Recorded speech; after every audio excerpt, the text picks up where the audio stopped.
What's going on, everyone? Today is February 6th, 2025. It is episode number 43. My name's Anthony Santini. You are tuned into the Invested in Hockey podcast. Today, I'm joined here with, Eric Wilson. Andrew Murray. Landon Moss. and shout out all the fellows that actually are joining for a second week in a row. I know it was a little bit of a surprise to have them join last week, Landon and Murray. Cheers for that. But they actually want to join this week, and it sounded like some of the listeners actually enjoyed having. I know Landon for sure they were happy to hear. Murray, I know we had a little bit of an indifferent response, but controversy brings clicks. So I know we're looking forward to hearing what everyone has to say on today's episodes. Either way, I know we have a big Super Bowl weekend ahead of us. I want to kind of start off the episode talking a little bit about football, what you guys have been up to this week, and what the next couple of days will look like. So, Eric, what do you have on tap for this weekend? I mean, hopefully, yeah, watch some football. Just really looking forward to a stress-free weekend. It's been a you have some tough weeks here and there, but nothing beats nice podcast heading into Friday with a coffee. So, especially with the three of you guys. So, yeah, nothing crazy though. Bang. I'm actually gonna be going to my friend Landon's house on Sunday to watch the rigged Super Bowl. I probably won't be watching the game. I'll probably be on my phone because I don't care about the game. And then hopefully we're gonna have a bounce back performance in our Sunday Med League game. And I know there's some of us that aren't gonna be there in this party, but it's gonna show on the ice on Sunday who's really committed. Yeah, boys, having some of the fellows over at mine for the Super Bowl, which should be fun. I'm excited to watch that game. Unfortunately, we do have a beer league game, I think at 10:45 Super Bowl night. So just a brutal schedule for that. So I'm hoping the game's over and we can kind of skirt out before things get too busy with the Super Bowl stuff. I'm hoping it's ended by then. If not, it's going to be a pretty tough call on when to leave the house and when to get to the rink and all that. So we have our Chiefs hater, Andrew Murray, there.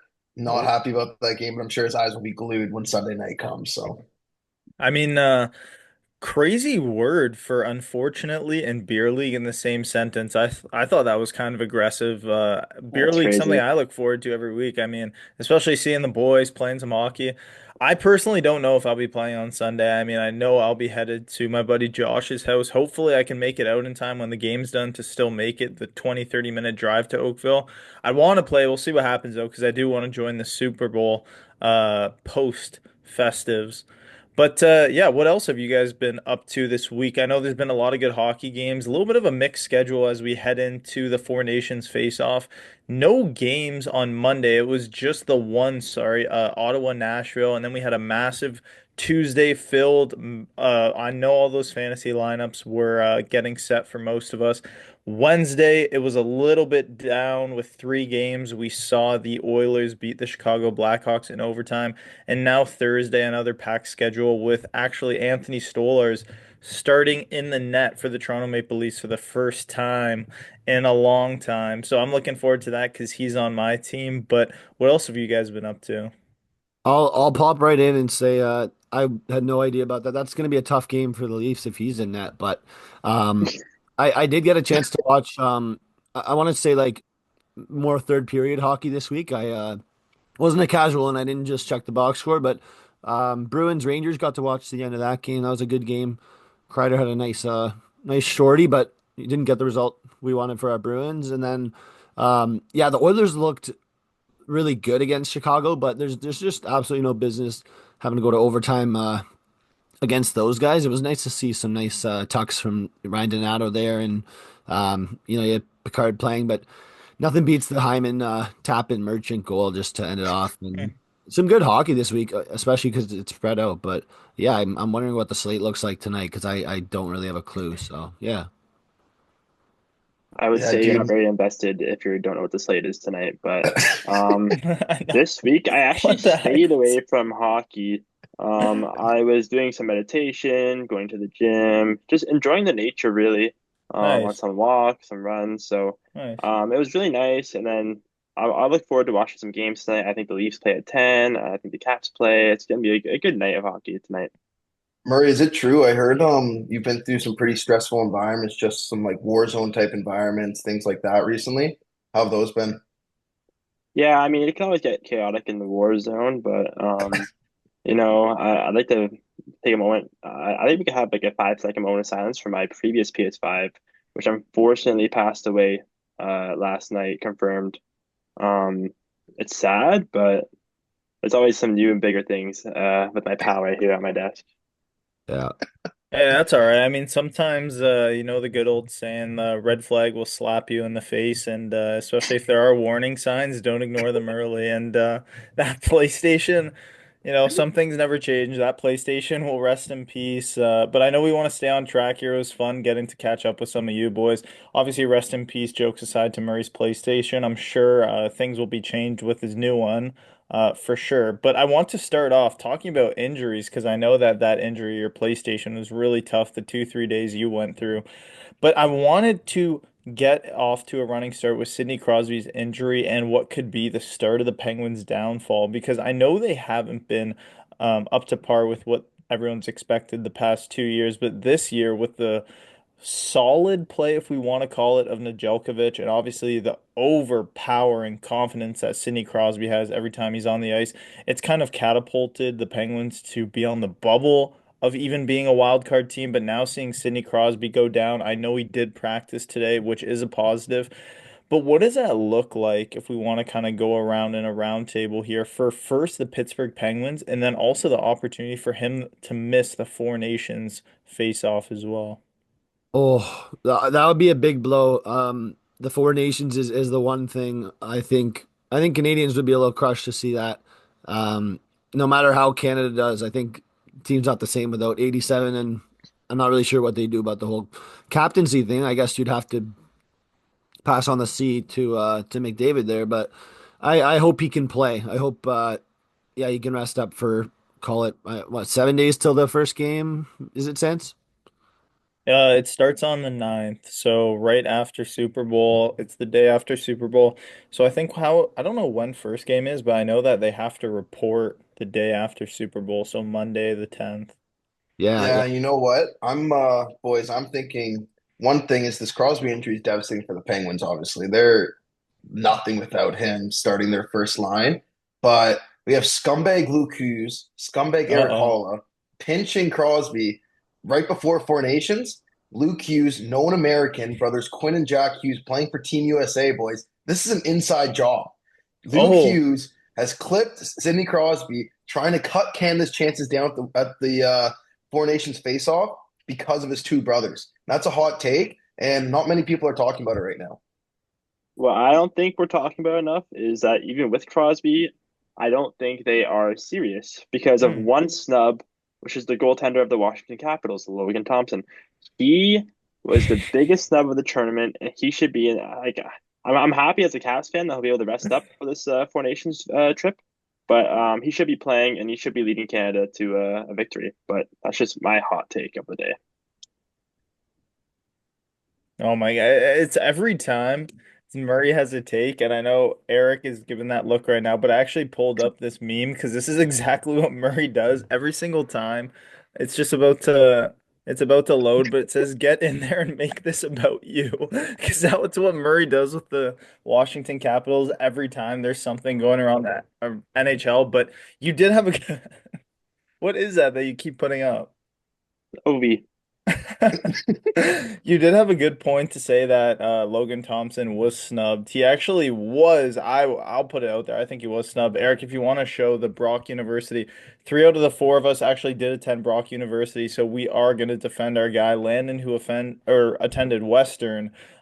Still knows the capabilities of Logan Thompson, but I do think that he would have been a better choice than all 3 goalies, and he could have easily been the starter for Team Canada if he were to be picked. But I agree with most of you guys Copy saying that glaze. Crosby's injury would be pretty detrimental to both the Penguins and to Team Canada. But I want to shift back to fantasy talk. Landon, you had a big injury news that I kind of broke to you when you woke up. So tell me about what that was like waking up, receiving that text Monday morning. Yeah, boys, it keeps getting worse and worse for the Goofball McGundy's organization. The NHL decides to break up my app stack, And then not even a week later, Kirill Marchenko sitting on the bench, minding his own business during play, and gets a flying puck to the jaw, and is now supposed to be out 6 to 8 weeks with a broken jaw. Which again, I woke up probably around maybe 8:30, getting ready for work, and Santa's already texted me asking me about how I feel about this injury news, and it's a little bit confused. And I hopped on the phone immediately, and again, it's just devastation right away. I mean, you have over a point per game player on my fantasy squad who's been really good, especially playing with Zach Werenski all year, who we touched a little bit about last pod, but he's been unreal as well. And now the Yep. Blue Jackets are without Kirill and Monahan, who are the two of their top three guys on that first line. So I don't see the Columbus Blue Jackets doing too much in the near future. Sans, I know you have a cash out option I think you might have taken on your Blue Jackets future there, which was looking great before all this injury news. Yeah, I did actually place a bet, maybe it was 2 weeks ago, on the Columbus Blue Jackets to make the playoffs plus 500. I thought that there was some value to that. Put $25 to win 150 bucks. I thought that with the way the East was looking, that Columbus would be able to sneak in. But after Monahan went down, after Marchenko went down, after Werenski is dealing with an injury, and still waiting on Boone Jenner, I just thought that it was time to cash it out. Luckily, I mean, I made $5 and then I actually lost that $5 profit on a parlay that I made the same night. But yeah, I don't think that the Columbus Blue Jackets are going to make the playoffs anymore. I'd love to know what Erik and Murray think about that. But I think with all these injuries, it's just way too much for them to sustain. What are your thoughts, Marie? Are they going to make the playoffs? No.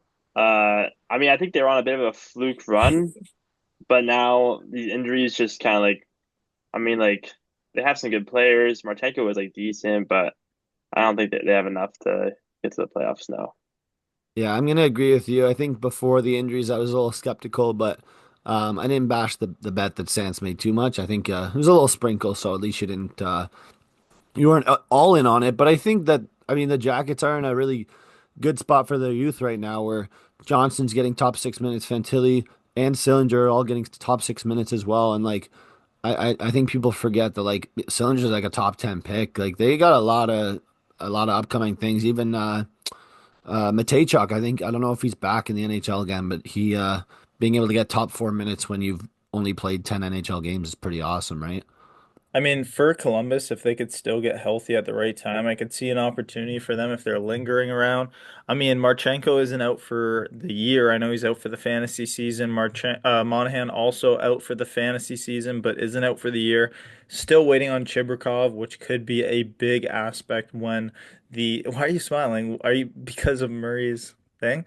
But if Chibrikov does come back, I do think that he could be a pretty good push to their offense.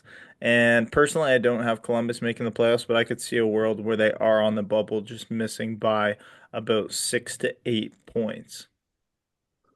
Fair take. Yeah, boys. I wanted to ask about a couple other playoff teams and your opinions on who's going to make the playoffs here. In the West, I want to start in the West because it's a little bit more separated.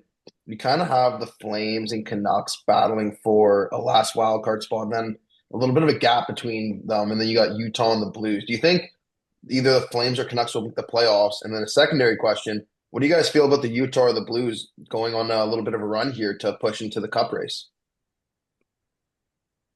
Utah. Um, I don't think Utah can get in. St. Louis, they're just too inconsistent. Like as a Robert Thomas owner, I know that the word inconsistency is just all over that team. Um, Utah has a chance. Dylan Gunther coming back, he actually scored in his return, True. but 2 goals in his return. Wow, that is casual by me.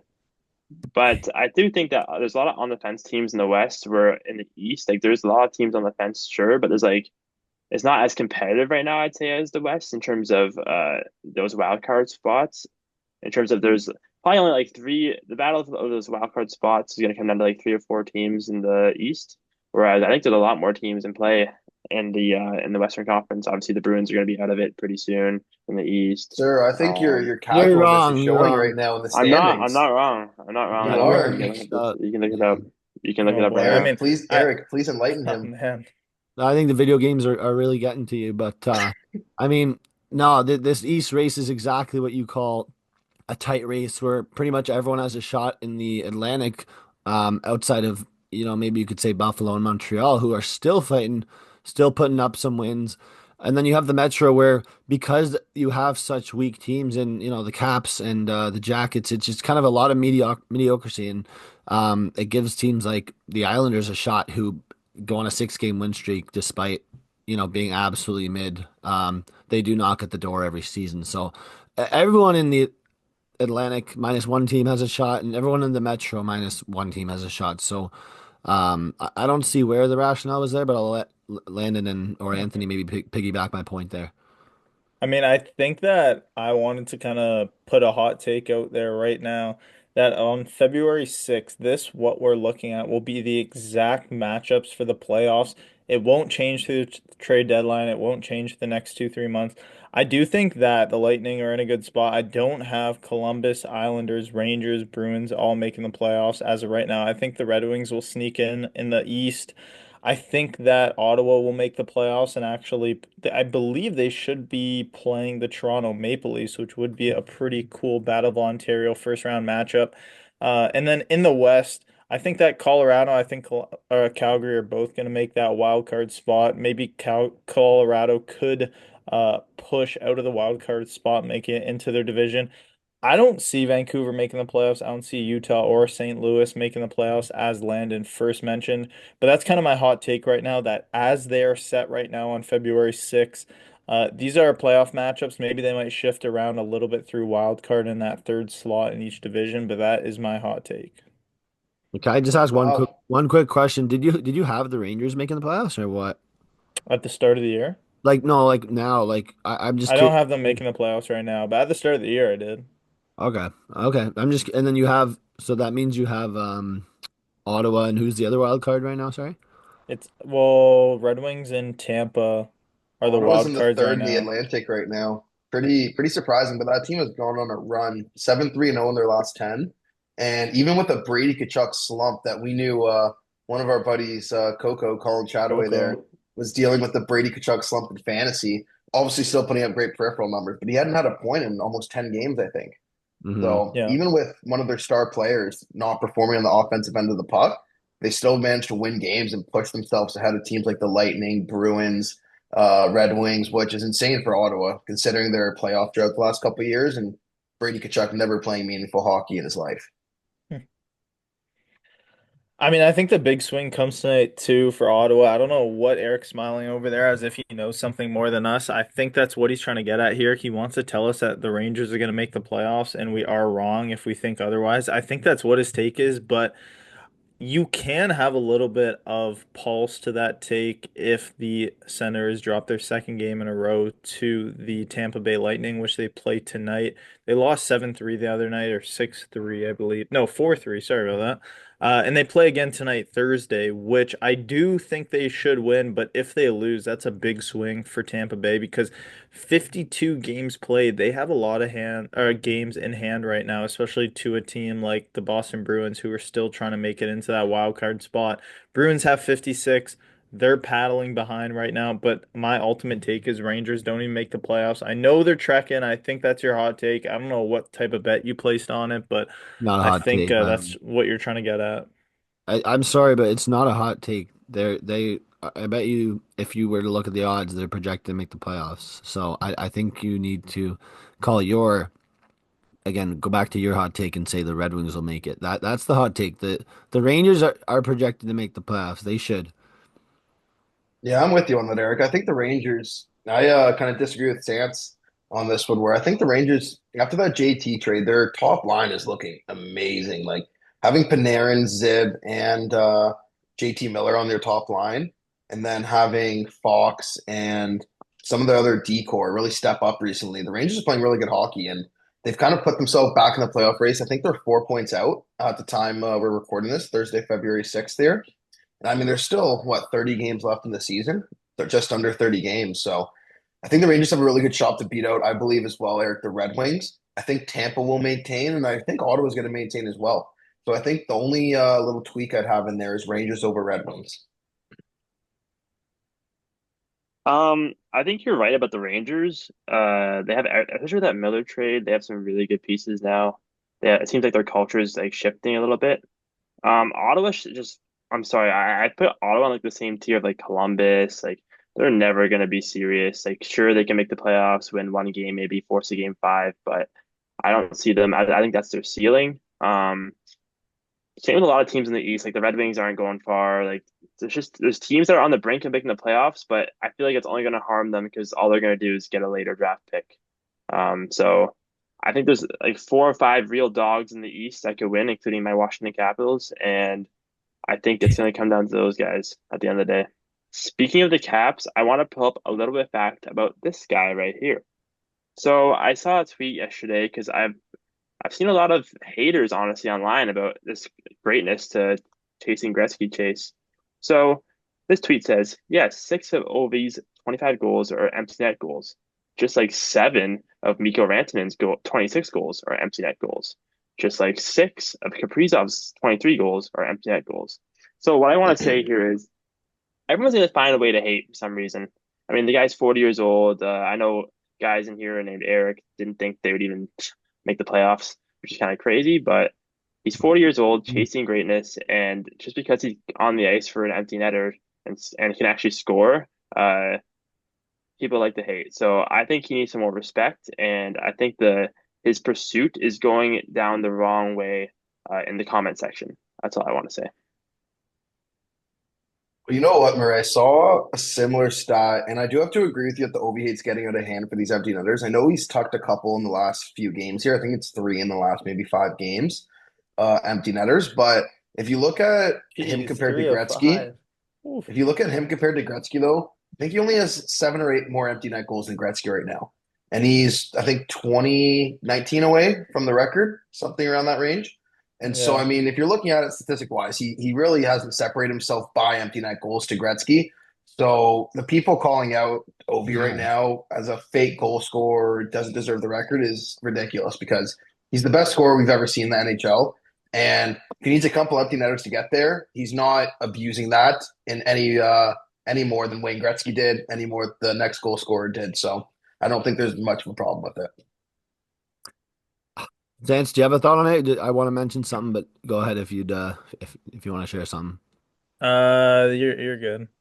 I mean, I'd like to say I'm a pretty positive person, but the only kind of negative thing I'd say about Ovechkin there is the fact that they have to post every empty net goal as if it's like something important to see. I think that's the issue is people don't deserve their time to be wasted with an empty net goal. Scoring an empty net goal with 0.1 seconds left, it's not relevant. Just you can tell us that he's 17 away instead of 18, but like it just doesn't provide value. You shouldn't show that and then have to show a highlight reel goal from Draisaitl after that. It's just that's when I think the NHL has to be better at. But again, no hate towards Ovechkin. It's good that again he's chasing that record. He obviously won't hit it this season, but yeah. I mean, one thing too with this Ovechkin record, and I'm not trying to hate on Ovechkin, but maybe you guys could enlighten me a little bit here. The way they're portraying him as the greatest goal scorer ever, which he is a great goal scorer, Murray's giving me a look of disgust, but they are saying that once he does break this record, he will be the greatest goal scorer that's ever played the game, which is pretty interesting because he would still be just about 60 goals shy of Wayne Gretzky's total record combined regular season and postseason goals scored, which is a pretty interesting stat considering that you're going to go out and throw saying that he is the best goal scorer of all time. I still think he's a great goal scorer. I think he's a great player, but I think this record chase that's been happening is pretty interesting considering there's still a lot of work to be done to be the ultimate goal scorer in the NHL. I think that's the definition of rot, honestly, because he's had the COVID season, two lockouts, which that he would easily clear him, and those are in his prime too. Um, and look at who Gretzky was scoring. Like you could have put Ray in that back in the day, or like some guys like some of our former Show IRL goalies. You could have put like I don't know. Look at the goalie equipment back then. Those guys were swimming in the crease. And Ovi has to go against like prime Lundqvist and prime Carey Price, prime Marc-Andre Fleury. Like I don't know. I think you need to put a lot more respect on what Ovi's doing compared to Gretzky's era. because it's way harder to score goals now, and Ovi makes it look easy. I think that's what we're all forgetting. Scoring's up. Yeah, talking about goal scoring, I'd like to show some love to one of Murray's fantasy players, actually, who's kind of gone under the radar this season, I feel. Our William Nylander is second in the Oh, NHL in scoring right now, in goal scoring. I think he has 33 on the season, only behind Leon Draisaitl. And I feel like I haven't heard his name tossed around at all on any talk shows, any podcasts.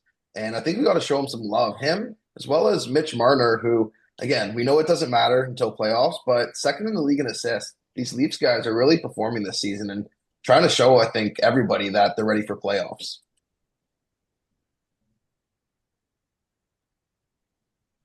Yeah, Um, I really agree with what he's saying because there's also some Leafs hate from also like I know in that Wilson household there's a few members that hate William Nylander.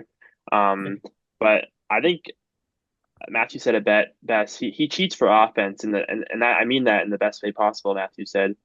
Because if he sees an opportunity to take off or if he sees the defense is not paying attention to him, he'll be on a breakaway. There's no question he leads the NHL in breakaways. And people will still find a way to hate on that, saying he's cherry picking and cherry stuff. pick. But what him and Marner have done, my hot take is Matthews would not be anywhere near the player he is today without those two, especially Mitch Marner. That guy can dance all he wants, and if he leaves the Leafs this season, sure he's not the best playoff performer, but I think Matthews' stats go without Marner. So we'll see what happens with his negotiations as we head into the offseason. yeah. Don't mention Nylander. Nylander hasn't made Matthews a better player. I think you got to stick to the whole Marner thing there. Yeah. I mean, it's pretty interesting you say that. I just want to fact check that little bit of a hot take. So, in 41 games that Matthews has played without Mitch Marner, he actually has 26 goals and 30 assists. So, that would mean that he's over point per game. He has 56 points, 26 goals, 30 assists without Mitch Marner. I do think that maybe he wouldn't be as good without Mitch Marner. I could agree with that. But to say that he wouldn't be maybe I think what you're trying to get is anywhere close is pretty interesting, I'd say. But overall, I do think that the Leafs are going to be offensively, I guess, gifted at the deadline where they don't have to go out shopping for players, looking for players that could boost up their offense. I know there's a couple teams that are doing just that right now, like the New York Islanders, like the Rangers did, grabbing JT Miller. Ultimately, I do think that you should almost just be happy enough that you have all these three players. Don't be such a negative Nancy. Can't be the negative Nancy, that's for sure. Can I ask you guys one more question? I'm interested to hear all of your opinions on it. We do know Sure. that Last one, last one. Mitch Marner and Rantanen are both going to be free agents at the end of the season. Where do they sign? You got two of the biggest Love winger that free question. agents I've seen in the last 10 years. Where are they gonna re-sign? Their current teams are gonna move. Where do those two players go? Both unrestricted. Um, I'd love to go first. I'll make it short and sweet. I think Mitch Marner should end up with the Leafs. Um, I think he doesn't, mostly because I don't think he would like to go anywhere else. I think it depends how this playoff run ends up. If it ends drastically with a sweep, and they get swept out in the first round or something, or they don't make it past the first round, I think it could be different. He could end up on another team, just because there'd be a lot of pressure from the fan base. But my Mikko Rantanen take is that I think he will end up on the Chicago Blackhawks with Connor Bedard because they're having a tough time building some talent around Bedard, and the Blackhawks have money to spend. And as we can see from Rantanen's greedy negotiations, he wants that money.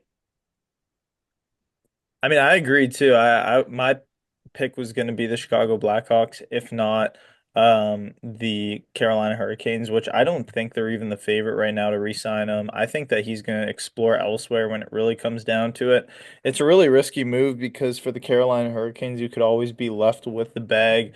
I think that he's going to be a Chicago Blackhawk when it's all said and done July 1st, and if not, I think he's going to be an LA King, which is a little bit of a hot take, but I know they are borderline win now mode.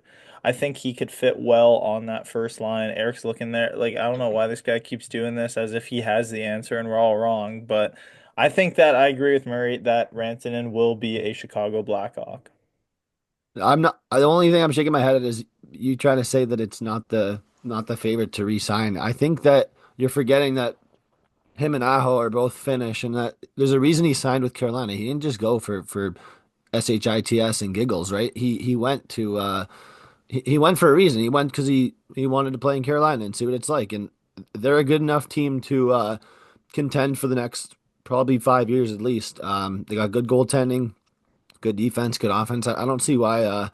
Again, Chicago's not going to be a great destination, at least not for the foreseeable future. And I mean, he's in his prime, but it's not like I don't know. I don't see a huge reason to go to Chicago outside of the money aspect. But we know the cap's going up. We know Carolina's in a decent spot compared to where they were before. But I can respect your takes. No disrespect there. So Boys, I'd like to toss out two places for Rantanen. I agree the Chicago Blackhawks are probably the favorite. I think it would be awesome to see him play with Bedard. And I think they need to sign someone to play with Bedard. He's been struggling this season. It Yep. would help out his production, kind of boost his confidence. My hot take for Rantanen is that he goes up north to the Montreal Canadiens and he Canadien. plays with Nick Suzuki and Lane Hudson on Montreal and really boosts them into a playoff contender. I think they're one big piece of way away from hopping into that conversation. And so they have a lot of young youth on that team. They have some good cap space. I think they wouldn't mind getting a player like Rantanen, signing him to a long-term deal and helping them start to build their franchise up. Now, secondary, I think Mitch Marner has gone out of Toronto this offseason. I think he goes to Hmm. Utah Hockey Club or whatever the hell their name's going to be. Hmm. They just got a new owner. He wants to make a big splash in the league. He wants to get his franchise known. And so I don't think he's going to mind spending a big lump sum on a winger like Mitch Marner, who has all the fame in the world surrounding him playing in Toronto right now. I think it would be awesome to have a guy play with Clayton Keller and Mikhail Sergachev, some of the other young guns they have there, and really establish Marner as a leader in that locker room, which they're kind of struggling with right now with how much youth they have. I think that's a great take. I agree with that for sure. If Marner doesn't sign with the Leafs, I could see him going to a flashy team like Utah. It's almost worst case scenario right now for the Leafs after considering the season that he had last year. I know we have 2 minutes left here, but Marner pretty much ended last year. Just brutal. Fans were up against his neck. They didn't know exactly what they would pay him. People were saying they wouldn't even pay him $6 million, which I found absolutely outrageous. But compared to the way he's been playing this year, you can say that his play on the ice is deserving of $10 million plus. If we're not going to look at past performance, whatever it is, this regular season performance has been amazing for him. I do think that a team like Utah would make perfect sense. Obviously, like you said, new management, new owner, they want to make a big splash. Ultimately, though, my pick for Marner is he's going to stay as a Toronto Maple Leaf. If not, though, I think I'm on that same page as you. I think he's out of there. I don't have a team, but I think Marner's out of there, and I don't really know about Rantanen, but it's interesting to think of where he could end up and where he could put on that possibly wear 93 like the old days when he was 93 before going to Hmm. the Leafs. So Little London night stays. Either way, boys, I appreciate you guys for making an appearance again. I'm sure we'll see you again next week. It's been a lot of fun chatting hockey. Before we end though, before we end, who are we taking in the Super Bowl? I got the Chiefs. Let's go. Eagles, baby. It's going to be the Chiefs, but it will be Yes, rigged. sir. Yeah, I can't. You can't go against the refs. So you got to pick the Kansas City Chiefs for the three-peat. They already have their Well, trademark lined up with Pat Riley, so got to be Kansas City. yes, sir. All right, boys. Well, good luck to the Chiefs and the Eagles. Good luck to us on Monday Night Beer League, ASHL hockey. Let's do it. Either way, I appreciate you guys for joining. Thank you for listening if you made it this far. And we will see you next week for episode 44. We are the Invest in Hockey podcast. Cheers. Cheers, boys. See ya.